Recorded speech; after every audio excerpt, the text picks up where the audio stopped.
The paulsack brothers are constantly looking for 150-pound fighters who do not box, and Dill-do Dannis is no exception. But Dill-do can win this fight, and paulsack will shrivel up in embarrassment and hopefully finally have enough loot to pay back the crypto zoo bag holders that he scammed, that scumbag. These paulsacks walk around over 210 to 220 pounds. Why is it that they only try to find boxing nooblets that weigh 50 pounds less? Let's not forget Nate Diaz, Ben Askren, and Tyrone Woodley, but anyway, that's all Jake's business. For now, let's just focus on the bigger paulsack. Logan Paulsack just finished his fight with 150-pound, 60-year-old retired Money Mayweather, and now looking for his next cash grab against a jiu-jitsu practitioner that has never thrown a strike in MMA. Are you freaking kidding me? Has he not made enough money off of crypto poo, scam beverage trime, and stealing little boys' Charizards? Unfreaking real. Well, he may have made a grave mistake, because Dill-do Dannis will win, and this is how. Besides exposing the blown-up prostitution blowjob doll that paulsack gave a diamond ring to, Dill-do Dannis will do more than just getting in paulsack's head and paulsack's fiancée's bed. He will go toe-to-toe with loser Logan, and finally we will see paulsack in a body bag. Now I know what you're thinking, but loser Logan is so much bigger.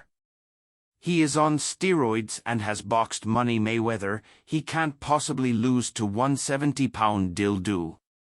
Well, you sorry cucks, that's exactly what Las Vegas wants you to think. Go ahead and place your bets on the juiced-up WWE scam artist with the blown-up blowjob doll wife. You will not win.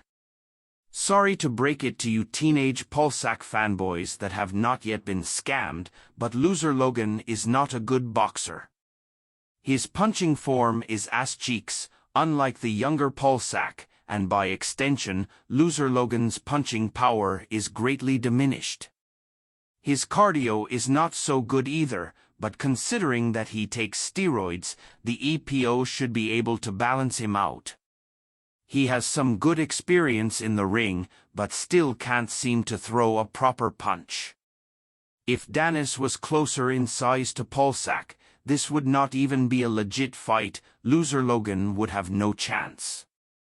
But we know the paulsacks only fight lightweights and welterweights. Danis, on the other hand, we do not know of his boxing. Like, we know loser Logan is bad at boxing, does not know how to punch, and has a fiancé that belongs to the streets, but we have not yet seen Dill-do's striking. It is a mystery. He has 2 MMA fights in Bellator, where both times he won a first-round submission. Not a single strike thrown, the perfect opponent for a scum like paulsack. We do know that Danis has great cardio from years of grappling experience and competitions. But being at such a weight, experience, and strength disadvantage, how can he win? Allow me to fill you in on Dill-do's path to victory. Dill-do will survive loser Logan's early special ed onslaught filled with steroid rage and retard strength. He will then continue pushing the pace, delivering simple and clean 1-2s and uppercut combinations, causing paulsack to clinch up in panic. To get in paulsack's head during the fight, Dill-do is expected to throw in at least 1 submission attempt during the clinch, just as he did to his fiancée. Loser Logan may have what seems to be good moments in the fight, but the special ed, steroid-enraged attacks will be short-lived and ultimately not be a factor in the decision. Unfortunately, as much as we all want to see loser Logan leaving London in a body bag, this fight will likely be a majority decision for Dill-do Dannis. Logan will still be a scammer with a massive sack on his chin, but he will make all the money from these pay-per-view buys. All that money and still won't pay back the people he has scammed. This is why it is very, very, very, very important to not buy this pay-per-view.